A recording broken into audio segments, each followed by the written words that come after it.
ਕਹਿੰਦੇ ਨੇ ਕਿ ਪੁਲਿਸ ਵਾਲਾ ਜਿਹੜਾ ਹੈ ਨਾ ਰਿਟਾਇਰਮੈਂਟ ਤੋਂ ਬਾਅਦ ਯਾਨੀ ਜਿਹੜੀ ਉਹਨਾਂ ਦੀ ਸਰਕਾਰੀ ਮੌਤ ਹੈ ਜੀ ਉਸ ਤੋਂ ਬਾਅਦ ਆਫੀਸ਼ੀਅਲ ਡੈਥ ਤੇ ਕਲੀਨਿਕਲ ਡੈਥ 'ਚ ਸਿਰਫ 2 ਸਾਲ ਦਾ ਫਰਕ ਹੁੰਦਾ ਹੈ। ਬਿਲਕੁਲ ਸਹੀ। ਅਗਰ ਤੇ 2 ਸਾਲ ਉਹ ਕੱਢ ਜੇ तो फिर 75-76 तक डोड़ जाता है। एक तो आप अभी से जो जिस लेवल पे मेरी बात सुन रहे हैं अभी से अपने आप को इन फैसिलिटीज का आदी ना करें। मैं जब एक्सरसाइज करके निकलता हूँ ना तो वो लड़के वहाँ पे जिम वाले ना मेरा बैग पकड़ने आते हैं, सर मैं छोड़ देता हूँ। मैं क्यों यार मेरी हथंदगड़ी मेहंदी लगी हुई मैं पे ले जाऊंगा। बिल्कुल। और नहीं सर चंगा नहीं लगता।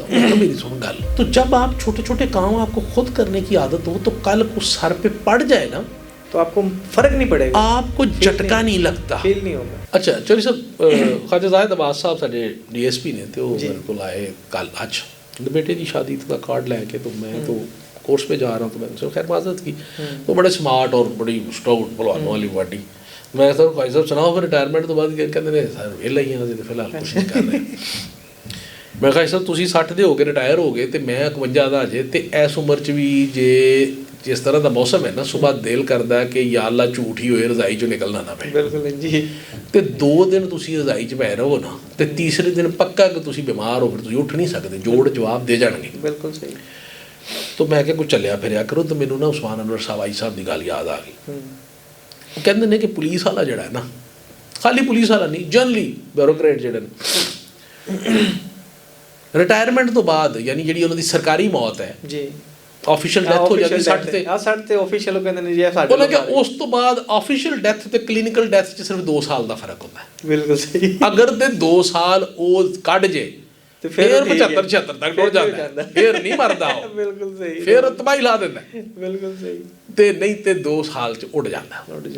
ਉਹ ਖੈਰ ਅਗਲੀ ਵੀ ਬੜੀ ਲਾਈਟਰ ਜੀ ਗੱਲ ਕਰਦੀ ਹੈ ਕਿ ਪੁਲਿਸ ਵਾਲਾ ਰਿਟਾਇਰ ਹੋਇਆ ਜਿਹੜਾ ਹੋਰ ਖਤਰਨਾਕ ਹੋ ਜਾਂਦਾ ਉਹ ਰਿਸ਼ਤੇਦਾਰਾਂ ਦੀ ਤਬਾਹੀ ਲਾ ਦਿੰਦਾ। ਉਹ ਕਦੇ ਉੱਧਰ ਦਰਖਾਸਤ ਕਦੇ ਉੱਧਰ ਦਰਖਾਸਤ कभी उधर दरखास्त।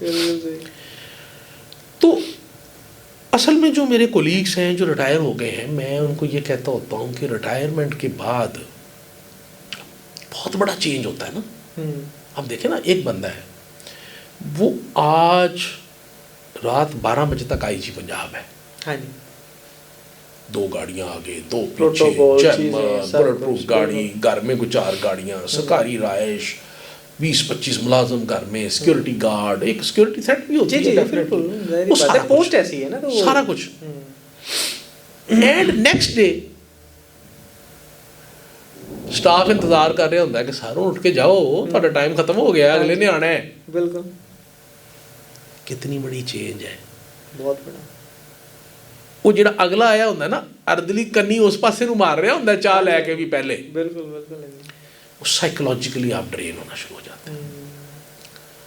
साइकोलॉजिकली आपको पहले सारे दरवाज़ा खोलने वाला वखरा, गड्डी साफ करने वाला वखरा, तो बाद में जो दरवाज़ा आपे खोलना है तो सुबह गड्डी नूं कपड़ा भी आपे ही मारना है, तेल पानी आपे चेक करना है गड्डी का।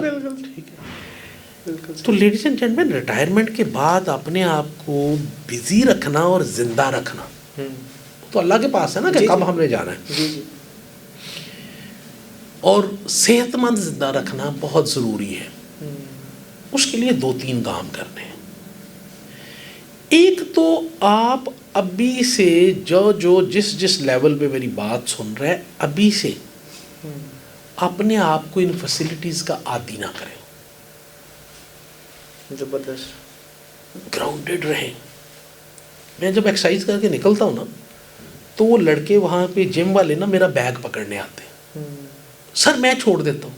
मैं क्यों यार मेरी हथंदगड़ी मेहंदी लगी हुई मैं पे ले जाऊंगा। बिल्कुल। और नहीं सर चंगा नहीं लगता। मेरी सुन गल, ये बंदा अपनी औकात से रहता है, तू मेहरबानी कर मैनू ये बैग चुक के लैन दे ते सामान भी मैं अपना आपे पैक करना है। बिल्कुल। And I always do my self. हालांकि उधर ऐसे लोग हैं कि जो ला के चीज़ें फेंक देते हैं, वो लड़के पकड़ते हैं उनको ड्रायर में डालते हैं, उनको धोते हैं, सुखाते हैं, फिर उनके बैग में पैक करके डालते हैं, उनके जूते अलग रखते हैं पैक करके, बाकी चीज़ें अलग रखते हैं। होता क्या है आपका एक डिस्कनेक्ट हो जाता है ग्राउंड रियलिटी से। तो जब आप छोटे छोटे काम आपको खुद करने की आदत हो तो कल को सर पे पड़ जाए ना तो आपको फर्क नहीं पड़ेगा, आपको झटका नहीं लगता, फील नहीं होगा यकदम। वो आदत है आपकी, वो आप आदत करते बड़ी आ है। रहे हैं। मैं जो ਅਸੀਂ ਸ਼ੁਗਲ ਚ ਲਫ਼ਜ਼ ਬੋਲਦੇ ਹਾਂ ਕਿ ਮੈਂ ਜਦੋਂ ਸਿਲੰਡਰ ਹੋਇਆ ਨਾ 2020 ਚ ਆਈ ਮੀਨ ਸਰੈਂਡਰ हुआ मैं डॉक्टर ਨੂਰ ਸਾਹਿਬ ਔਰ ਸਾਈਂ ਤਾਰਕ ਸਾਹਿਬ, ਸਾਈਂ ਸਾਹਿਬ ਤੁਸੀਂ ਮਿਲੇ ਹੋ ਡਾਕਟਰ ਸਾਹਿਬ ਨੂੰ ਜੀ ਮਿਲੇ? ਮਾਸ਼ਾਅੱਲਾ ਦੋਨੋਂ ਹੀ ਦਾਤਾ ਹਜ਼ੂਰ ਥੱਲੇ ਅਸੀਂ ਬੈਠੇ ਸਾਂ, ਜਿਹੜਾ ਉਹਨਾਂ ਦਾ ਬੇਸਮੈਂਟ ਕਹਿ ਲਏ ਉਸਕੋ, ਜੀ ਜੀ ਜਹਾਂ ਲੰਗਰ ਖਾਨਾ ਹੈ, ਹਾਂਜੀ ਐਸੇ ਦੀਵਾਰ ਨਾਲ ਟੇਕ ਲਾਈ ਸੀ, ਥੱਲੇ ਦਰੀ ਸੀ, ਅਸੀਂ ਤਿੰਨੋਂ ਬੈਠੇ ਗੱਪਾਂ ਲਾ ਰਹੇ ਸਾਂ, ਸਾਹਮਣੇ ਖਲਕੇ ਖੁਦਾ ਲੰਗਰ ਖਾ ਰਹੀ ਸੀ, ਅਸੀਂ ਵੇਖ ਕੇ ਖੁਸ਼ ਹੋ ਰਹੇ ਸਾਂ। ਰਾਏ ਬਾਬਰ ਸਈਦ ਸਾਹਿਬ ਅੱਲਾ ਨੂੰ ਤੰਦਰੁਸਤੀ ਦੇ, ਉਹਨਾਂ ਦਾ ਮੈਨੂੰ ਫੋਨ ਆਇਆ, ਉਹਨੇ ਕਿਹਾ ਕਪਤਾਨ ਸਾਹਿਬ ਬੋਰੀਆ ਬਿਸਤਰ ਪੈਕ ਕਰੋ। ਮੈਂ ਕਿਹਾ ਕਰ ਲਿਆ। ਅੱਛਾ ਮੈਂ ਕਿਹਾ ਸਰ ਅੱਗੇ ਗੱਲ ਵੀ ਦੱਸੋ। ਕਹਿੰਦੇ ਜਨਾਬ ਸਰੈਂਡਰ ਹੋ ਗਏ ਨੇ। ਅੱਛਾ ਮੈਂ ਕਿਹਾ ਇਹਨਾਂ ਲੈ ਇਹਨਾਂ ਲੈ ਰਾਜੂ ਨੂੰ, ਮੈਂ ਕਿਹਾ ਚੰਗਾ ਹੋ ਗਿਆ, ਇੱਥੇ ਕੋਈ ਸਾਡੇ ਵਾਸਤੇ ਕੋਈ ਭੈੜ ਹੋਣੀ ਹੋਏਗੀ, ਤੇ ਅੱਲਾ ਨੇ ਸਾਨੂੰ ਇੱਥੋਂ ਬਚਾ ਕੇ ਨਵੀਂ ਜਗ੍ਹਾ ਤੇ ਕੱਢ ਲਿਆ ਕਿ ਜਾਓ ਉੱਥੇ ਜਾ ਕੇ ਆਪਣਾ ਰੋਟੀ ਪਾਣੀ ਜਿੰਨਾ ਅੱਲਾ ਤੁਹਾਡੇ ਨਸੀਬ ਦਾ ਲਿਖਿਆ ਖਾਓ, ठीक है। तो मैं क्या कोई टेंशन नहीं सर, तैयार बिल्कुल सही, ऑलवेज रेडी। तो क्योंकि असी बहुत लंबियां चौड़ियां एक्सपैक्टेशंस से नहीं सा रह रहे, इसलिए अपना समान पैक किया, अगले दिन एस्टैब्लिशमेंट डिवीजन जाकर रिपोर्ट करन टुर गए, कोई परेशानी कोई नहीं। बिल्कुल सही। लोअर दीर गए, वहाँ तश्कीलें 3-4 आई हुई थी, हमले भी होते थे, परेशान थे, राय साहब हेडक्वार्टर में थे, परेशान होते थे, जिशान असगर साहब परेशान होते थे कि यार ਇਹਦਾ ਕੀ ਬਣੇਗਾ। ਤੇ ਮੈਂ ਉੱਥੇ ਵੀ ਵੀਡੀਓ ਬਣਾ ਕੇ ਲਾਣਾ ਸੀ ਕਿ ਆਪਣੇ ਨੂੰ ਮੈਨੂੰ ਇਹਨਾਂ ਸਜ਼ਾ ਤੇ ਭੇਜਿਆ, ਮੈਂ ਤੇ ਬਹੁਤ ਚਾਹੇ ਕਰ ਰਿਹਾ, क्योंकि मैं उन्हें पोस्टर से जाना था जितने कोई 15-15 साल नहीं गया। मैंने अपने जवानों से बात करते हुए, आई लव दैट, उनके साथ बैठ के खाना खाते हुए ज़मीन पे मैंने उसको एंजॉय किया। तो जब आप अपने पीक पे हो ना, तो उस वक्त पाँव की मट्टी ना छोड़ें। क्या बात है, बहुत बड़ी बात। ग्राउंडेड रहें। बिल्कुल सही। सुबह दफ्तर जाते हैं ना, तो जो अंदरली दरवाज़ा खोलता है ना, मौत पैंदी उन्होंने जाके कहो अस्सलाम वालेकुम क्या हाल है, बच्चे कैसे हैं, की गया थोड़ी चीज़ मान ली, उन्हें पूरा दिन थोड़ी खिदमत करनी, मतलब एक उसका खुश हो जाता शौक नाल वालेकुम सलाम अगों कहंदा है। बिल्कुल बिल्कुल। वो वापस आंदे हो जेडे गेट ते मुंडे उत्थे खड़े ने, उन्होंने पूछ लिया, हमारी एक केएस सही है, बड़ी बुजुर्ग हैं, उनको पूछा मैडम क्या हाल है, बच्चे ठीक हैं, खैरियत, वो दुआ देती, पूरा दिन तस्बीह पढ़ती रहती हैं, वो दुआ देती हैं।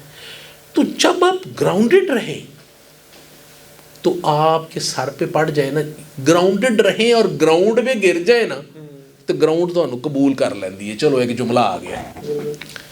बिल्कुल बिल्कुल बिल्कुल। जमीन पे रहें तो जमीन आप, तो जब आप जमीन पे गिरते हैं ना ऊपर से, तो जमीन आपको मोहब्बत से उठा लेती है, आपको चोट नहीं लगने देगी। ਤੁਹਾਡੇ ਜਿਹੜੇ ਨੇ ਨਾ ਗਿੱਟੇ ਗੋਡੇ ਨਹੀਂ ਸੇਕੇ ਜਾਂਦੇ, ਦੰਦ ਨਹੀਂ ਟੁੱਟਦੇ, ਤੁਹਾਡੇ ਮੂੰਹ ਮੱਥਾ नहीं ਭਜਦਾ। बिल्कुल सही। ठीक है ना, बड़ी बात। इसलिए जब भी अरूज मिले ना, नीचे ज़रूर देखते रहे कि आपके पाँव के नीचे कोई चूंटी जो है वो तो नहीं कुचली गई, को खल्के खुदा के साथ आपने जुल्म तो नहीं किया। कानून के मुताबिक काम करना और चीज़ है, जुल्म और चीज़ है। बिल्कुल कानून के मुताबिक, सिस्टम के मुताबिक जो काम किया उसको जो मर्जी को कहता रहे, जो उसके लॉ के मुताबिक किया वो ठीक है, लेकिन ज़्यादती नहीं, किसी के साथ जबर नहीं किया, जुल्म नहीं किया, वो तो नहीं किया आपने। तो अगर आपने अरूज में भी इंसान बनकर इंसानों के साथ इंसानों वाला ताल्लुक़ रखा है, तो देन आपको रिटायरमेंट के बाद फील नहीं होगा कि आज आप आईजी नहीं रहे, आप लोगों के दिलों के आईजी रहेंगे, लोग आपको उसी तरह रिस्पेक्ट करते रहेंगे।